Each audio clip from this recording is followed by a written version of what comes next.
I'm okay, I'm fine. Kincana, Kincana, teng neng neng neng neng. Ku menahan rasa sakit, rasa sakit.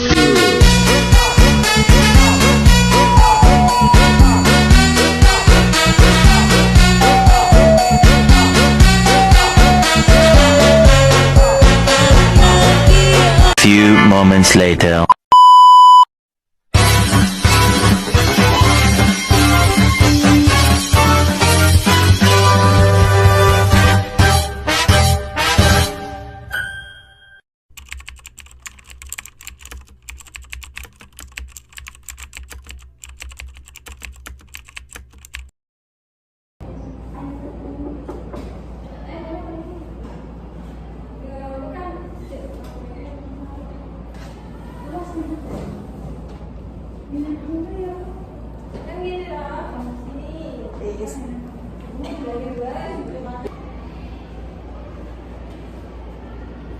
Apakah sudah nyaman? Sudah, Bu.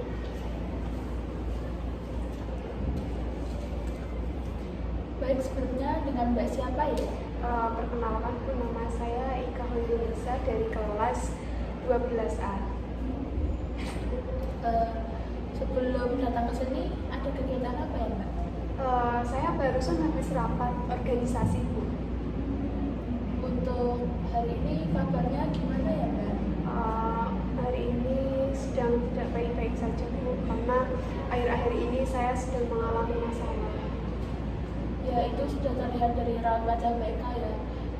Jadi di sini kita akan melaksanakan konseling individu yang dimana nanti akan membantu Mbak Eka untuk menyelesaikan masalah Mbak Eka. Nah, untuk waktunya ini di sini saya akan memberikan waktu 30 sampai 45 menit yang dimana nanti bisa membantu Mbak Eka. Dan terus nanti kalau misalnya waktunya nggak cukup, kita bisa lanjutkan di minggu berikutnya. Bagaimana, bisa dipahami? Bisa. Baik.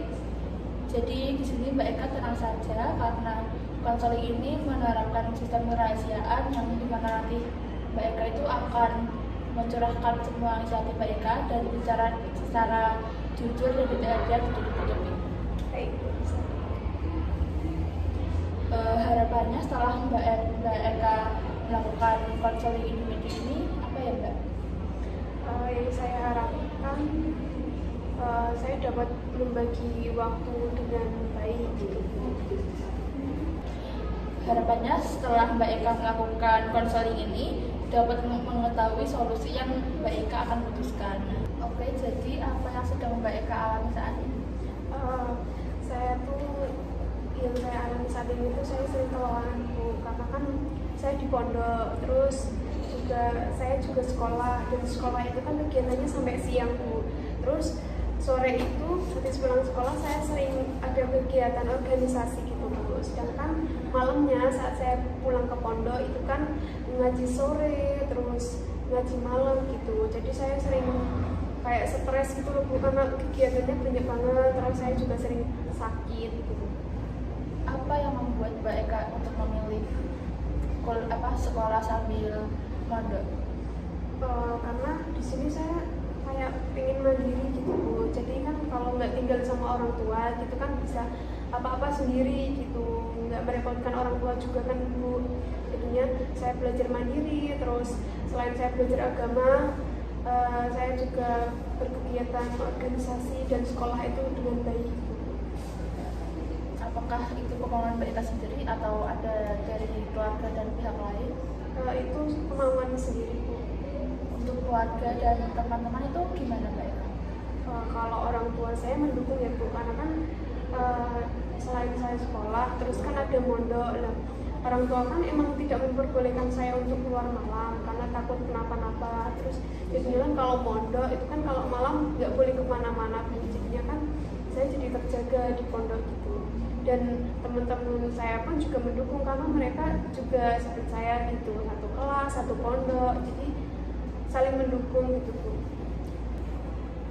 Baik, dari apa yang Mbak Eka sampaikan tadi, keputusan Mbak Eka itu sudah baik ya, karena ingin belajar mandiri serta memperdalam agama lebih baik eh, dan mengikuti kegiatan organisasi yang lain. Tapi alangkah baiknya itu mereka itu dapat mengatur waktu dengan baiklah Mbak, seperti itu.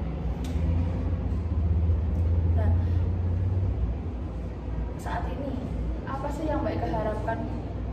Yang saya harapkan ya semua kegiatan saya itu dapat berjalan dengan baik Bu. Terus saya juga nggak keteteran gitu antara tugas di pondok dan tugas di sekolah serta tugas kegiatan luar saya seperti organisasi itu berjalan semua. Baik, untuk dapat menyelesaikan masalah mereka ini, saya mempunyai 2 teknik, yaitu teknik symbolic modeling dan teknik life modeling. Mbak berkenan dengan teknik yang mana? Sepertinya saya tertarik dengan yang symbolic modeling. Baik, di sini saya akan melihatkan video. Kiranya semoga Mbak Eka bisa termotivasi.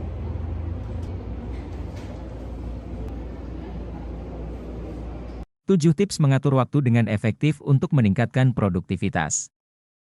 Mengatur waktu dengan efektif adalah kunci untuk mencapai produktivitas yang optimal. Dalam dunia yang penuh dengan tuntutan dan kesibukan, kemampuan untuk mengelola waktu dengan baik menjadi keahlian yang sangat berharga. Nah, berikut 7 tips praktis untuk membantu kita mengatur waktu dengan efektif, sehingga kita dapat memaksimalkan produktivitas kita. 1. Prioritaskan tugas kita. Saat kita memiliki banyak tugas yang harus diselesaikan, penting untuk memprioritaskan dengan bijak. Identifikasi tugas-tugas yang paling penting dan berikan perhatian khusus pada mereka. Buatlah daftar prioritas dan fokuslah pada tugas yang memiliki dampak terbesar pada tujuan kita. 2. Buat rencana harian. Membuat rencana harian adalah cara yang efektif untuk mengatur waktu kita. Mulailah setiap hari dengan merencanakan kegiatan yang akan kita lakukan. Tetapkan waktu khusus untuk tugas-tugas tertentu dan pastikan kita mengikuti jadwal yang telah kita buat. Dengan memiliki rencana yang terstruktur, kita dapat menghindari pemborosan waktu dan mengoptimalkan produktivitas. 3. Manfaatkan teknologi. Teknologi dapat menjadi alat yang sangat berguna dalam mengatur waktu dengan efektif. Gunakan aplikasi pengelolaan waktu atau peringatan di ponsel kita untuk mengingatkan kita tentang tugas dan jadwal yang harus dilakukan. Manfaatkan pula aplikasi produktivitas yang membantu kita mengorganisasi pekerjaan. Membuat daftar tugas dan mengelola proyek dengan lebih efisien. 4. Prinsip 80-20, prinsip 80-20, atau yang juga dikenal sebagai hukum Pareto, menyatakan bahwa 80% hasil yang diperoleh berasal dari 20% usaha yang dilakukan. Terapkan prinsip ini dalam mengatur waktu kita dengan mengidentifikasi aktivitas yang memberikan hasil terbesar dan fokus pada mereka. Jangan biarkan tugas-tugas yang kurang penting menghabiskan waktu berlebihan kita. 5. Gunakan teknik Pomodoro. Teknik Pomodoro adalah metode yang melibatkan pembagian waktu menjadi interval-interval tertentu dengan istirahat singkat di antaranya. Misalnya, kita dapat bekerja selama 25 menit kemudian beristirahat selama 5 menit sebelum melanjutkan kembali. Teknik ini membantu menjaga fokus dan menghindari kelelahan. Shinoda, 2020. 6. Hindari prokrastinasi. Prokrastinasi adalah musuh terbesar dari efektivitas waktu. Hindari kecenderungan untuk menunda pekerjaan dengan menghadapinya secara langsung. Atur tenggat waktu yang realistis dan berkomitmen untuk menyelesaikan tugas tepat waktu. Jika perlu, pecah tugas menjadi bagian yang lebih kecil dan atasi satu persatu. 7. Evaluasi dan sesuaikan. Terakhir, penting untuk secara rutin mengevaluasi pengaturan waktu kita dan melakukan penyesuaian. Identifikasi pola yang tidak efektif dan cari cara untuk meningkatkannya. Pertimbangkan pula perubahan dalam rutinitas atau kebutuhan kita yang mungkin mempengaruhi pengaturan waktu. Dengan terus memperbaiki dan menyesuaikan, kita akan menemukan pendekatan yang paling efektif untuk mengatur waktu kita. Mulailah mengatur waktu dengan bijaksana hari ini dan nikmati manfaatnya dalam kehidupan sehari-hari. Terima kasih sudah menonton. Mulailah setiap hari dengan merencanakan kegiatan yang akan kita lakukan. Tetapkan waktu khusus untuk tugas-tugas tertentu.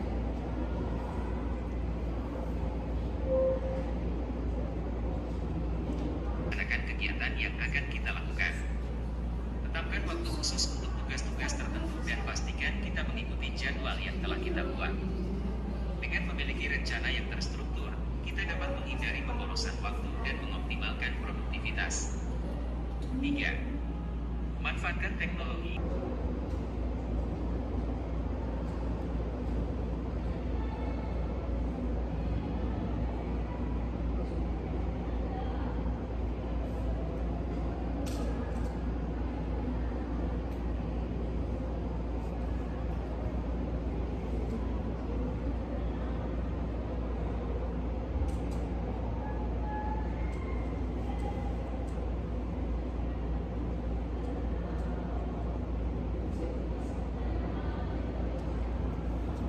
Sudah.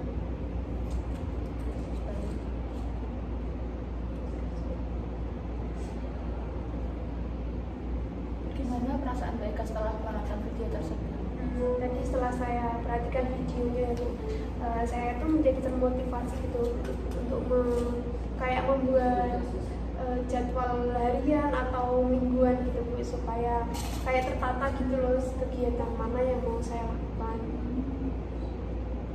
Karena Mbak Eka sudah termotivasi, jika saya jabarkan dari skala 1 sampai 10, Mbak Eka akan memilih skala berapa? Kalau saya sekarang udah lebih berjalan ke angka 9 ya Bu. Mungkin Mbak Eka sudah tenang ya. Oh ya, Mbak Eka sudah menemukan solusi ya.